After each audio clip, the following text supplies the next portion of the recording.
Pag-ingatan ninyong hindi pakitang tao lamang ang paggawa ninyo ng mabuti.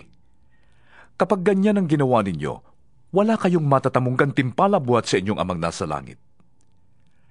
Kaya nga, kapag naglilimos ka, huwag mo nang ipag-ingay pa na gaya ng ginagawa ng mga mapagkunwari.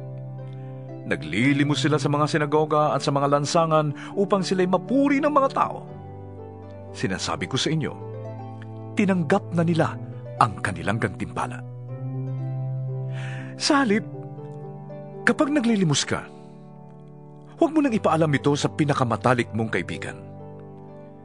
Gawin mo ng lihim ang iyong paglilimos, at ang iyong amang nakakakita ng kabutihang ginagawa mo ng lihim, ang siyang magbibigay ng gantimpala sa iyo.